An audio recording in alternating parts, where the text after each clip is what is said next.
सर्वमंगलमांगल्ये शिवे सर्वार्थसाधके शरणे त्र्यंबके गौरी नारायणी नमोस्तुते। नारायणी नमोस्तुते। राधे राधे, जय श्री कृष्णा। मैं आपके चैनल पर आपका हार्दिक स्वागत करती हूं। तो आज की वीडियो में आपके साथ शेयर करूंगी सिंदूर लगाने से संबंधित जानकारी।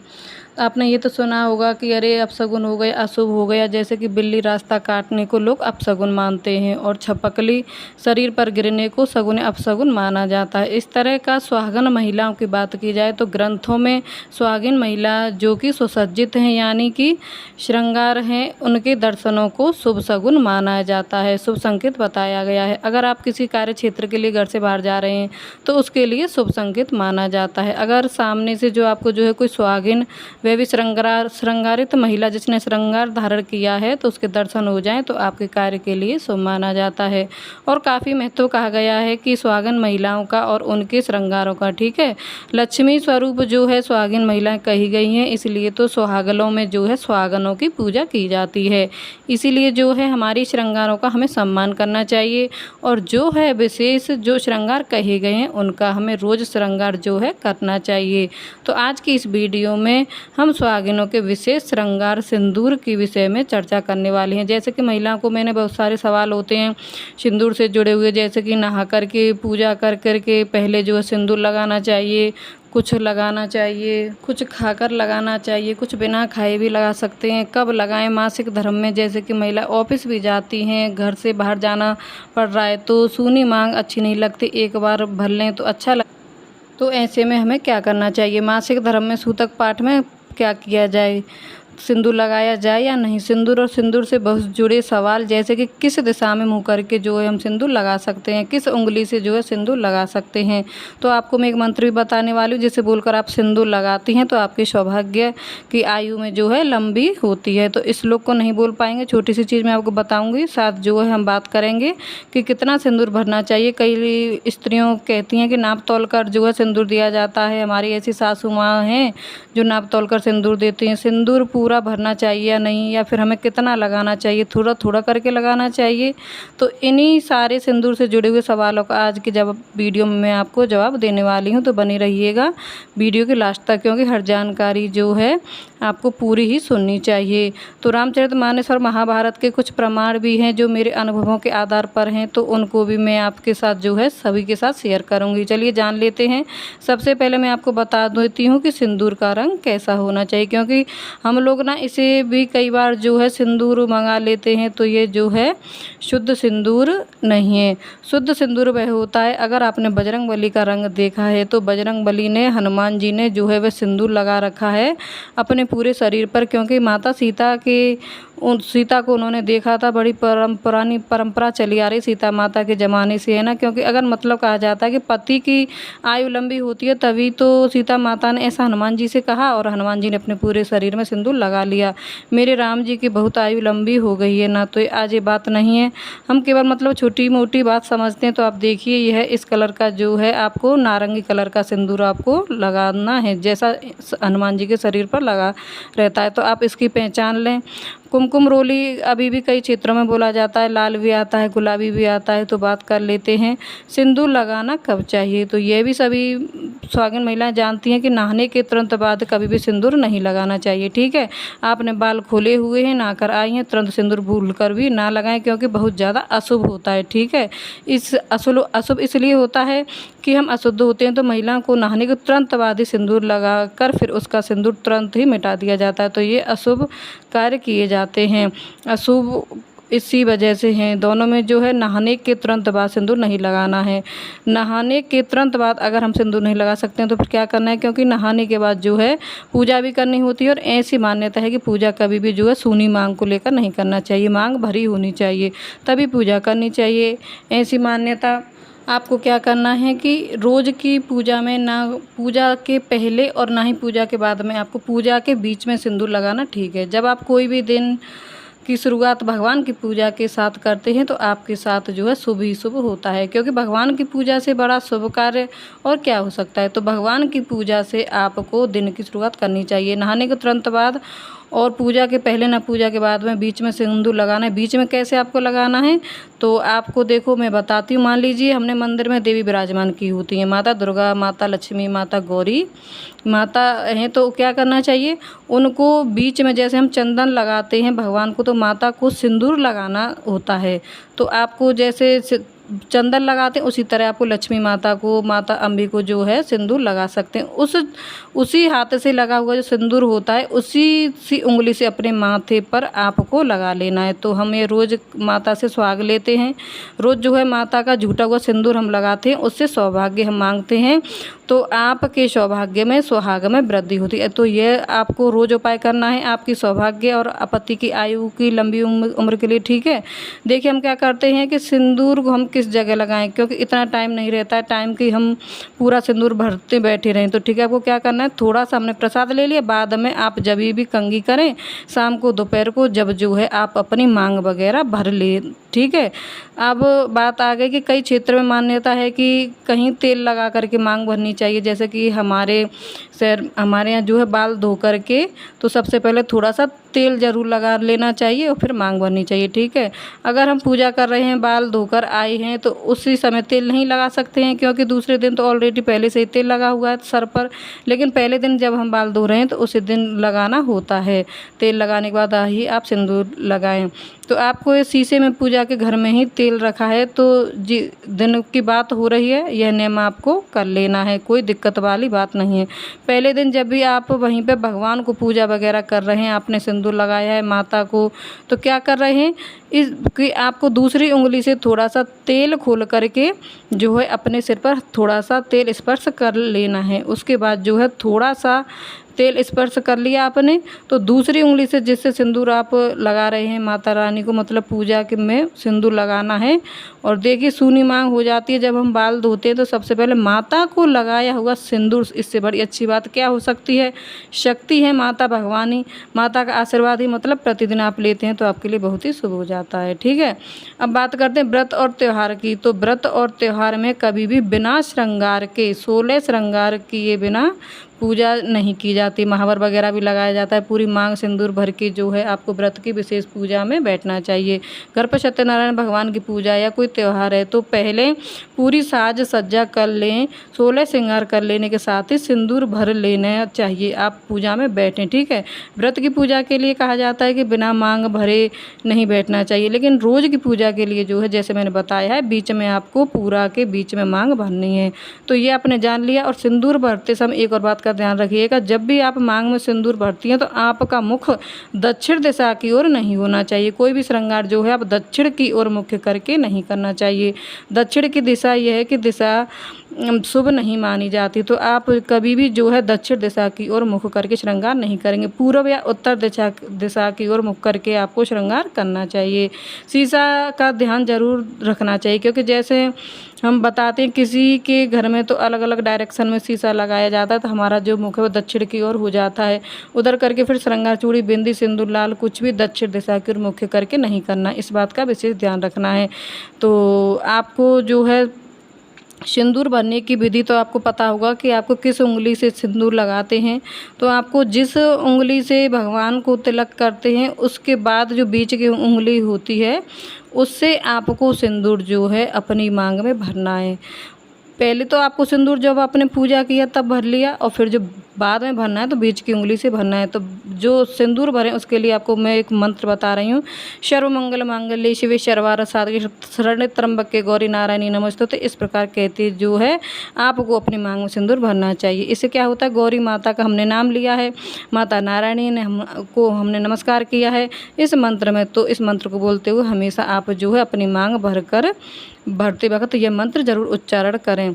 अब क्या करना है, तब जो है आपको गौरी शंकर ऐसे आप मांग भर रहे हैं, गौरी शंकर भगवान के नाम लेकर कहते हुए जो आपको मांग भर रहे हैं। अब हाथ में सिंदूर कभी भी कहीं भी गया तो यूँ पीछे भी गिर गया, इस प्रकार से जो है आपके साथ होता है तो ठीक है, सिंदूर का अपमान होता है तो उसे झाड़ा मत करें। आप कभी भी आपकी नाक पे सिंदूर गिर जाता है तो बहुत ही शुभ माना जाता है, ठीक है। कई बार हम सिंदूर जैसे लगा रहे हैं फिर बिगड़ जाता है कि अगल में चलेगा बगल में चलेगा, तो उसे मिटाना नहीं है, तुरंत मिटाना नहीं है, बहुत अशुभ होता है। ठीक है, तुरंत नहीं सिंदूर मिटाया जाता है। आपका सिंदूर बिगड़ रहा है, सिंदूर मान लीजिए कि आपके चेहरे पर थोड़ा सा आ गया, तो तिकोना करके बना लीजिए। ठीक है, चाहे मेहंदी लगा रहे हो चाहे कोई भी श्रृंगार हो, तुरंत नहीं मिटाना चाहिए। अगर मतलब बहुत ज़्यादा बिगड़ गया है, बन ही नहीं रहा है, तो आप थोड़ा सा रेस्ट लेकर आधे घंटे के बाद जो है आप सिंदूर को बना सकते हैं अपने ठीक तरीक़ा से। अब पानी वगैरह पी लेने से पहले थोड़ा सा सिंदूर कर लेने के बाद जो सिंदूर बिगड़ गया था उसको आप सही कर सकती हैं, तुरंत नहीं मिटाना, इस बात का ध्यान रखिएगा। इसके अलावा बहुत सी महिलाएं सोचती हैं कि कितनी मांग भरनी चाहिए, कितनी मांग उनको नहीं भरनी चाहिए, तो नाप तोल कर सिंदूर मिलता है तो थोड़ा थोड़ा सिंदूर लगाएं ताकि पति की आयु लंबी हो। तो देखिए, बिहार में नाक से लेकर जो है पूरी मांग में लंबा सिंदूर भरा जाता है। इसीलिए तो हनुमान जी ने पूरे शरीर में, मतलब माता सीता से पूछा पूरे शरीर में कि जब मैं पूरे शरीर में इतनी सी मांग भरने से इतनी लंबी आयु होगी तो पूरे शरीर में लगा लूँगा तो ज़्यादा ही राम जी की उम्र हो जाएगी। तो उसको बिल्कुल नाप नाप के लगाना ऐसा नहीं मिलेगा, तो आपकी हैसियत नहीं है कि आप बड़ा लगा लेंगे। जितना भगवान निश्चित कर रखा है तो हमारे कारण से नुकसान ना हो पति का, इसलिए जो है हम सिंदूर अच्छे से भरते हैं। ठीक है, तो कम नहीं लगाना चाहिए, मतलब जैसी तिथि त्यौहार में अगर आपके यहाँ होता है तो यहाँ से भरा जाता है, नाक से बिल्कुल लंबा सिंदूर भरना चाहिए। और आपके यहाँ जैसे भरा जाता है उसी प्रकार से आप जो है माथे से लेके पूरा सिंदूर भर सकती हैं। लेकिन यह सोचकर कम मत भरें कि कम सिंदूर लगाएंगे तो हमारे पति की आयु कम हो जाएगी। ठीक है, ऐसा कोई नियम नहीं है, मैंने कहीं नहीं पढ़ा है। एक और अपना अनुभव जो मैं आप सभी को बताना चाहूँगी, क्योंकि जो है मैं ज़्यादातर सुनती रहती हूँ कि रामचरितमानस और महाभारत के प्रमाण के अनुसार कभी भी हमें बाल खोल करके सिंदूर नहीं लगाना चाहिए। अब थोड़ा सा शेयर ज़रूर करूँगी, आपको साथ शेयर करूँगी मैं जो अनुभव है। थोड़ा थोड़ा सा रबर बैंड ही लगा लें, फिर थोड़ा सा पीछे से जूड़ा बांध लें और जब आप मांग भरें, देखिए कई लोगों के यहाँ क्या मान्यता है कि सर पर पल्लू लेकर ही सिंदूर भरना चाहिए। तो ये मैंने किसी ग्रंथ में नहीं पढ़ा है या फिर नहीं जाना है मेरे क्षेत्र में, लेकिन यहाँ मैंने जो है अनुभव ज़रूर जाना है कि बाल खोल करके कोई भी शुभ कार्य नहीं करना चाहिए।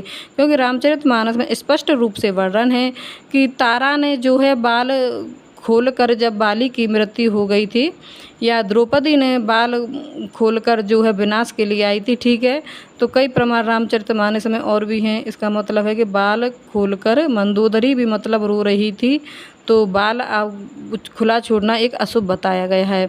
तभी तो अशुभ दोनों में ही बाल खोले जाते हैं। तो अब आपने बाल खुले छोड़ दिए, ऐसा करके रुदन करने लगी, बहुत से ग्रंथ पढ़े हैं पुराने ज़माने में। तो इस बात हमको थोड़ा सा मानिएगा, बाल खोल करके कोई भी शुभ कार्य नहीं करना चाहिए।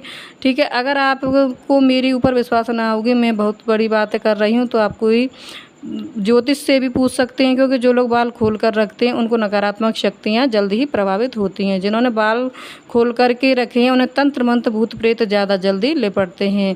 तो ये खुला संकेत है कि बाल खोलकर कोई भी शुभ कार्य नहीं करना चाहिए। जब भी अगर आप व्रत की विशेष पूजा कर रहे हैं तो ज़रूर चाहें कि एक रबर बैंड ही लगा लिया करें, लेकिन थोड़ा सा बाल बांध करके या पूजा किया करें। बाल खुले रखने से बचें। उसके बाद किया करें। अब कुछ और नियमों से बारे में बात कर लेते हैं, जैसे कि मासिक धर्म में क्या क्या करना चाहिए, सिंदूर लगाना चाहिए या नहीं। मासिक धर्म में बिना नहाए सिंदूर नहीं लगाया जाता है, क्योंकि हम अशुद्ध अवस्था में होते हैं। ठीक है, बहुत ही ज़्यादा पवित्र माना जाता है। सिंदूर तो अशुद्ध अवस्था में नहीं लगाया जाता है। तो अगर महिलाएं ऑफिस जा रही हैं, क्योंकि सूनी मांग अच्छी भी नहीं लगती है, तो मासिक धर्म में जो है कई बार जो है 5 से 7 दिन चलता रहता है। तो क्या करना चाहिए, फिर ऐसी अवस्था में जो है लिक्विड सिंदूर का प्रयोग किया जाता है, या फिर जो अलग से आप जो लाल कलर का सिंदूर भी निकाल कर रख सकते हैं। बहुत सुबह सुबह जाना है तो सिंदूर तो लगाया नहीं जा सकता। पवित्र सिंदूर पीला जिसको कहते हैं, तो आप लिक्विड सिंदूर का प्रयोग करें, क्योंकि लिक्विड सिंदूर में जो केवल है एक पेंट समझती हूँ, क्योंकि उसको बिना बनाए रखने के लिए केमिकल वगैरह मिल जाते हैं। ठीक है, तो केवल एक पेंट ही है। शुद्ध और पवित्र सिंदूर तो वही पीला सिंदूर है जो हनुमान जी के शरीर पर धारण होता है। तो उसका सिंदूर का ही उपयोग आप करें तो ज़्यादा अच्छा रहेगा। सूतक पातक में सिंदूर नहीं लगाया जाता, यानी किसी के बच्चे का जन्म हो या फिर किसी की मृत्यु हो गई हो तो यह पवित्र सिंदूर का प्रयोग फिर उन दिनों में नहीं किया जा सकता। नया सिंदूर जो है श्रद्धा विश्वास के साथ 15 दिनों में नहीं लगाया जाता। तो बिल्कुल बाल धो करके श्राद्ध के 15 दिनों में जिनके पितृ नहीं तर जाते तब तक जो है आपको लिक्विड सिंदूर का या फिर अलग से 15 दिनों के लिए सिंदूर निकाल कर रख लेना चाहिए। सिंदूर कब खरीदना चाहिए तो सबसे अच्छा है आप पीतल में रखें।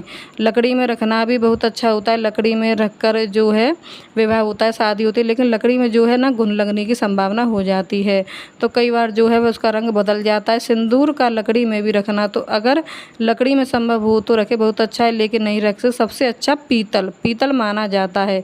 चांदी सोने से भी तांबे से भी अच्छा है, लोहा तो बिल्कुल भी नहीं, स्टील में भी ना रखें, कांच में भी ना रखें, सबसे अच्छा है पीतल। आप धातु में जो है सिंदूर अच्छे से रख सकते हैं। सिंदूरा जो भी होता है तो हमेशा जो है आप जब भी व्रत की पूजा करते हैं तो व्रत की पूजा में जो भी सिंदूरा में सिंदूर आप माता रानी को लगाया जाता है, उस सिंदूर को आप थोड़ा सा सुहाग लेकर के आप अपने आंचल से जो है वो सिंदूर लेकर के माता गौरी को लगाकर जो है अपने सिंदूरा में इस तरह से झाड़ दिया करें, फिर एक बार अपने माथे पर लगा लिया करें। तो मैं यहाँ पर आपको इसी वजह से आपको यह कार्य करना चाहिए। तो अब बता दूं कि सिंदूर कब खरीदा जाता है, तो शुक्रवार को खरीदना बहुत ही शुभ माना जाता है। अगर आप बाज़ार से ला रही हैं तो तब ठीक है, तब आप शुक्रवार को ही लेंगे, लेकिन अगर जब आप कहीं तीर्थ में जा रही हैं तो विशेष दिन नहीं देखा जा सकता। तीर्थ में जाना क्या है, अशुभ प्रभाव सभी नष्ट हो जाते हैं।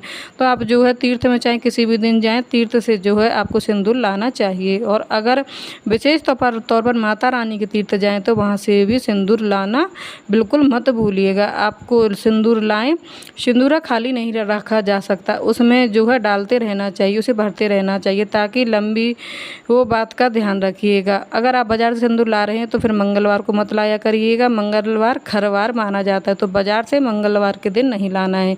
तीर्थ विशेष में इस दिन का कोई विशेष महत्व नहीं है। अब एक और ख़ास उपाय सिंदूर से जुड़ा हुआ जो कि मैं आपके साथ शेयर कर सकती हूँ। अपने पति का प्रेम पाने के लिए और उनकी आयु में वृद्धि के लिए वो उपाय है नाम जप करना है, क्योंकि भगवान के एक एक नाम से कई नामों की जो है पापों को भस्म करने की क्षमता होती है। तो क्या होता है, जब हमारा नाम जाप करना शुरू करते हैं तो हमारे ग्रह नक्षत्र की स्थिति सुधरने लगती है। तो जो भी भाव से जो है हम भगवान को भजते हैं, नाम लेते हैं, उनका इस भाव से पूर्ति होती है, इसी मनोकामना पूर्ति होती है। देखिए हम सैकड़ों उपाय करते रहते हैं छोटे मोटे, तो आप कहानी सिंदूर से ये ना हो जाए, कहीं चूड़ी ऐसी ना हो जाए, ऐसे डर भरे रहते हमारे मन में। तो हम रोज़ भगवान का नाम जप करें तो एक एक नाम आपका करोड़ उपायों पर भारी है, यकीन मानिए। तो नाम जप आप जो है ज़रूर करते रहा करें। झाड़ू बर्तन पोंछा करते समय किसी भी समय नाम जप किया जा सकता है। आपको प्रिय लगता हो गौरी शंकर का, राधा कृष्ण का, सीताराम, आपको निरंतर जो है जपते रहना चाहिए। तो भाव से भी आप करेंगे तो आपकी मनोकामना जो है ज़रूर पूर्ण होगी। तो इसको करने से आपके जीवन में पति का जीवन, पुत्रों का जीवन सुखद कर सकते हैं। एक बार सिंदूर लगाना भी भूल गए हो तो कोई बात नहीं, लेकिन अगर आपने नाम जप कर लिया तो आप सभी का जीवन सुख में ज़रूर हो जाएगा। और नाम जप आप करते हैं, क्या विधि होती है, इसकी वीडियो मैं आपको अलग से बनाकर बताऊंगी, बहुत महत्वपूर्ण वीडियो है। तो एक बार चैनल पर ज़रूर आइएगा, चैनल को ज़रूर सब्सक्राइब करिएगा और बेल आइकन को प्रेस कर दीजिएगा, जिससे आने वाली की वीडियो की नोटिफिकेशन आपको जल्द से जल्द मिल सके। तो मैं माता रानी से प्रार्थना करूंगी कि आपकी सुहाग में वृद्धि हो, आप सदा सुहागन रहें, ऐसी कामना के साथ। तो चलिए अगली वीडियो मिलते हैं। राधे राधे, जय श्री कृष्ण।